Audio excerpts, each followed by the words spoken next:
Again good morning to everyone.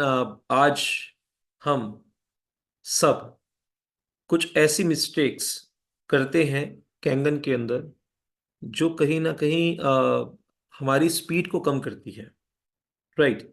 तो आज हम ये समझेंगे कि कैंगन के अंदर हम क्या करना चाहिए। उससे ज़्यादा इंपॉर्टेंट है हम ऐसी सी कौन सी मिस्टेक है जिनको हमें अवॉइड करना चाहिए। राइट। तो मैं चाहूंगा कि एक एक मिस्टेक्स को बड़ा माइक्रो लेवल पे ऑब्जर्व करना। ठीक है। और इस चीज को रिपीट ना हो सके इस चीज को भी ध्यान रखना है। ठीक है।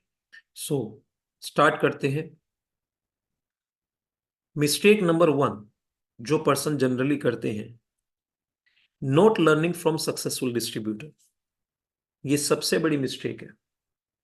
आपका सलाहकार कौन है ये बहुत डिसाइडेड है। ज्यादातर लोग अपने जीवन में जिस सलाहकार को चुन लेते हैं, ठीक है, जिन एसोसिएशंस में रहते हैं, जिसकी वजह से वो अपनी लाइफ में आगे नहीं बढ़ पाते।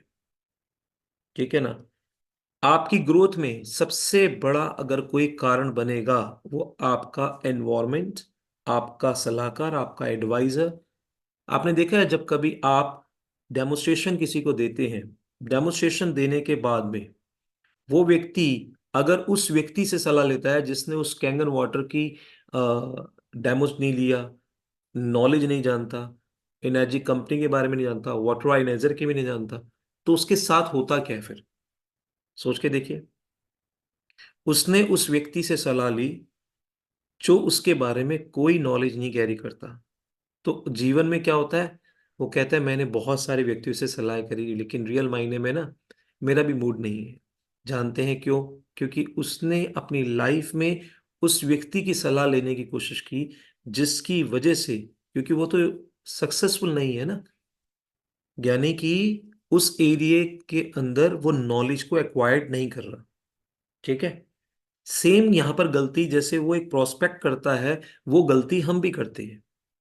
कैसे करते हैं? हम उन लोगों के साथ में उठते बैठते हैं, उन लोगों की सलाह लेते हैं जो कहीं ना कहीं आगे नहीं बढ़ रहे।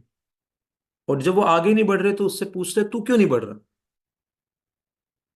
और जब उससे पूछते तू क्यों नहीं बढ़ रहा, वो सारे कारण देता है। फिर बाद में क्या होता है, हम भी अपने ब्रेन के अंदर उन एरियाज को ऐड कर लेते हैं जिसकी वजह से हमारी ग्रोथ रुक जाती है। तो इसीलिए not learning from successful distributor पहली मिस्टेक है। Your first few sales are like your first baby. जब आपकी शुरुआत में कुछ सेल्स होती हैं वो just like your first baby. जैसे एक बेबी को पालते हैं ना, राइट, केयर करते हैं, हमें अपने शुरुआती सेल्स को उसी तरह से केयर करना बहुत जरूरी है। राइट।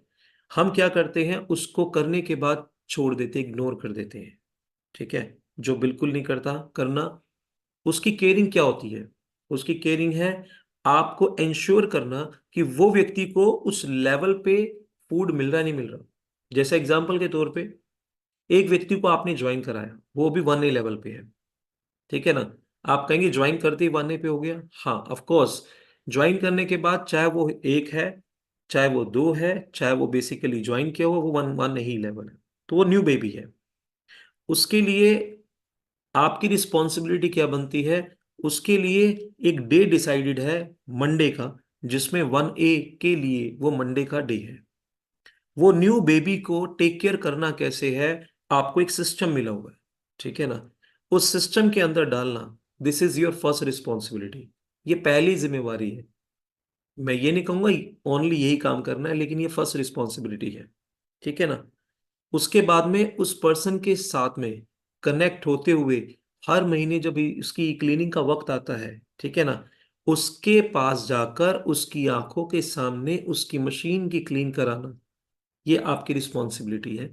क्योंकि वो व्यक्ति हीरोनारी ओशिरो जी नहीं आएंगे। जनरली क्या होता है, हम सोचते हैं कि उसकी जो क्लीनिंग है हम वीडियो भेज देते हैं, हम फोन पे बता देते हैं। नो, आपके साथ उस बच्चे के इमोशंस कनेक्ट नहीं होंगे। इमोशंस कनेक्ट नहीं होंगे तो वो बेसिकली आपको अपने कीमती क्वालिटी के रेफरेंसेस नहीं देगा वो। हाँ, अगर किसी और ने बेसिकली उसकी इमोशंस कनेक्ट कर ली, यानी मशीन्स की क्लीनिंग कर दी, तो जानते हैं वो क्या होगा? वो उस व्यक्ति के साथ रेफरेंसेस दे सकता है लेकिन आपको नहीं देगा वो। क्यों? क्योंकि आपने उस व्यक्ति को ना एक एनवायरनमेंट से कनेक्ट किया, ना आप उसके घर पे जाकर एक कप चाय पी। जब तक नहीं प्रोडक्ट लिया तब तक तो मल्टीपल टाइम विजिट करते रहे, प्रोडक्ट लेने के बाद 3.5 लाख रुपए एंटर हुए, पैसा कमीशन ना, खाया पिया डकार मारा, साइड हो गए। ऐसे व्यक्ति का ना यहाँ पर करियर, मतलब ये तो नहीं कहूंगा नहीं होगा, लेकिन बहुत लंबा समय लगेगा उसे ग्रोथ करने के लिए, जब तक वो अपने अंदर इस एटीट्यूड को डेवलप नहीं करेगा। आपको क्या लगता है यहाँ पर एक महीने में एक बार एक कप चाय पीने का आपको मौका मिल रहा है, ये ई क्लीनिंग है? नहीं, ये माइंड की क्लीनिंग है। हर बार हर महीने कंपनी आपको मौका दे रही है उस आईडी को टीम में बदलने का, कस्टमर को डिस्ट्रीब्यूटर में बदलने का। सोच के देखिए। Right. This is very very important.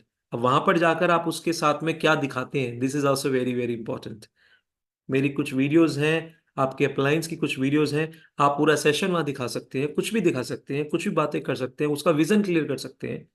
ये चीज आपको मौका मिलता है। उसके बाद ask for help from successful distributor. इसीलिए आपको सक्सेसफुल डिस्ट्रीब्यूटर जो आपके हैं उनकी हेल्प लेने की नीड है। ठीक है ना?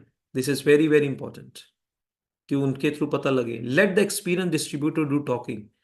अगर मान लीजिए वो व्यक्ति आपके साथ जाते हैं, मान लीजिए आपको एक क्लीनिंग नहीं आती, लेकिन अगर आप कहते हैं कि ठीक है मुझे अपने साथ में लेके चले जाइए, वहां पर वो ई क्लीनिंग तो बहाना होगा, ई क्लीनिंग तो हो जाएगी, साथ में वो व्यक्ति माइंड की क्लीनिंग भी कर डालेगा। ठीक है ना? आपका जो सक्सेसफुल अपलाइन है। ठीक है। और इसी के थ्रू माइंड सेटिंग भी हो जाएगी उस पर्सन की, और वो व्यक्ति आपको एक टीम में बदलता हुआ नजर आ जाएगा। तो जनरली लोग ये मिस्टेक्स करते हैं, ये पहली मिस्टेक्स है। ठीक है। So don't be a hero. आपको खुद को हीरो बनने की जरूरत नहीं है। ठीक है ना? आपको सिर्फ अपने सक्सेसफुल जो सिस्टम बना हुआ है उसके साथ कनेक्ट करने की जरूरत है, जो सिस्टम बना हुआ है। ठीक है। आप हीरो मत बनो।